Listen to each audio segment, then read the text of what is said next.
ഇപ്പോൾ 76ാമത് കരസേനാ ദിനത്തോടനുബന്ധിച്ച് ലക്നൌവിൽ കരസേനാ പരേഡ് പുരോഗമിക്കുകയാണ്. തത്സമയ ദൃശ്യങ്ങളിലേക്ക്.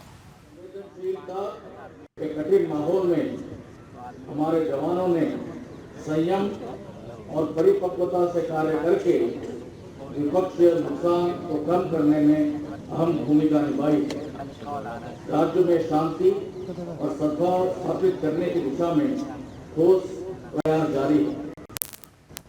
आज हमारा देश एक नए युग की कगार पर खड़ा है। हम सभी ने अपने देश की स्वतंत्रता के 100 वर्ष पूरे होने के अवसर पर एक विकसित राष्ट्र के रूप में उभरने का संकल्प लिया है। हमारे देश को प्रगति और विकास के पथ पर अग्रसर रहने के लिए एक स्थिर और सुरक्षित वातावरण आवश्यक है, जिसको अंजाम देने में भारतीय सेना की अहम भूमिका है। एक मजबूत सशस्त्र सेना द्वारा ही हम एक स्थिर और सुरक्षित वातावरण बना सकते हैं। भारतीय सेना देश की प्रगति में एक प्रतिरक्षक का दायित्व पूर्ण रूप से निभाएगी।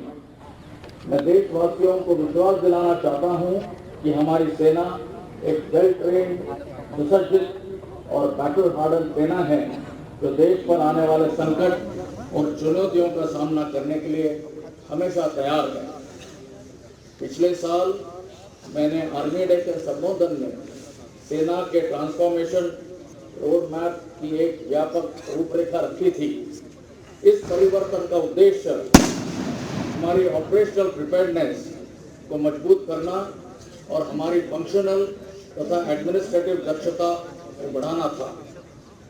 रोड मैप के 5 स्तंभों में से प्रत्येक के तहत टाइम बाउंड डिलीवरेबल्स की पहचान की गई है और इसमें अच्छी प्रगति भी हुई है।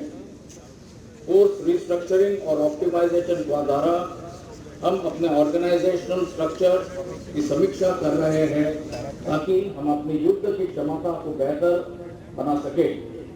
हमारा इस प्रयास सभी आर्म्स और सर्विसेज में जारी है। इन कोशिशों में शामिल है कई यूनिटों का पुनर्गठन, ऑपरेशनल जरूरतों के अनुरूप का गठन और कई यूनिटों को विकसित करना।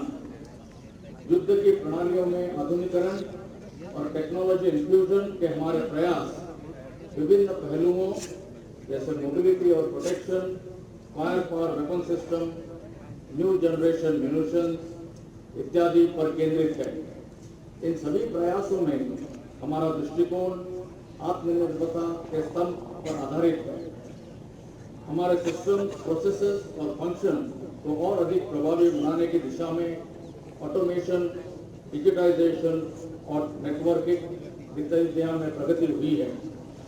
इनसे हमें operational situational awareness, decision support system, management information system तथा ह्यूमन रिसोर्स मैनेजमेंट जैसे क्षेत्र में अत्यंत लाभ मिला है। ह्यूमन रिसोर्स मैनेजमेंट के क्षेत्र में अग्निपथ योजना एक महत्वपूर्ण कदम है। गत वर्ष में 100 महिला अधिकारियों सहित पहले 2 बैच अग्निवीर ट्रेनिंग पूरी करके अपनी यूनिट में कार्यरत हो चुके हैं। तीसरे बैच की ट्रेनिंग रेजिमेंटल सेंटर्स में चल रही है। शुरुआती बैचेस का फीडबैक सकारात्मक, अच्छा और उत्साहवर्धक पाया गया है। अग्निवीरों के यूनिट में समावेश और एकीकरण उतना ही महत्वपूर्ण है जितना कि उनका सेवा में स्थायी होने के लिए मूल्यांकन। यह चयन का कार्य एक निष्पक्ष, पारदर्शी और विश्वसनीय ऑटोमेटेड सिस्टम के रूप में स्थापित किया गया है। भारतीय सेना ने महिलाओं को सशक्त बनाने का अपना प्रयास जारी रखा है। आज महिला अधिकारी गर्व और आत्मविश्वास से यूनिटों की कमान संभाल रही है तथा सियाचिन ग्लेशियर सहित तमाम ऑपरेशनल थिएटर में कार्यरत है। इंडियन नेवी और इंडियन एयरफोर्स के साथ जॉइंटनेस और इंटीग्रेशन द्वारा क्षमताओं और सामर्थ्य को एकत्रित करने की दिशा में हम आगे बढ़ रहे हैं। इनमें शामिल है कॉमन ऑपरेशनल प्लानिंग की प्रक्रिया, joint acquisition, joint logistic nodes, basis पे कॉमन रेगुलाइजेशन, स्टेशन सुविधाओं का परस्पर उपयोग और अन्य सर्विस कर्मियों में के बच्चों को आर्मी वेलफेयर एजुकेशन सोसाइटी द्वारा चले जा रहे स्कूलों और प्रोफेशनल कॉलेज में प्रवेश देने के प्रावधान। हम कलेक्टिव आउटकम को और बेहतर बनाने के लिए अन्य मंत्रालयों और विभागों के साथ cross functional synergy, proactive engagement और आउटरीच के महत्व के प्रति भी सचेत है।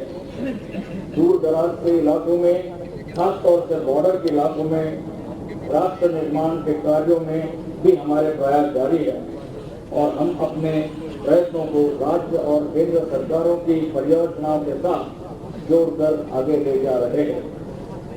भारतीय सेना को एक modern, agile, adaptable, technology oriented, future ready force बनाने के लिए हम प्रगति के पथ पर अग्रसर रहेंगे और इसे अधिक प्रबल, सक्षम और तत्पर बनाएंगे।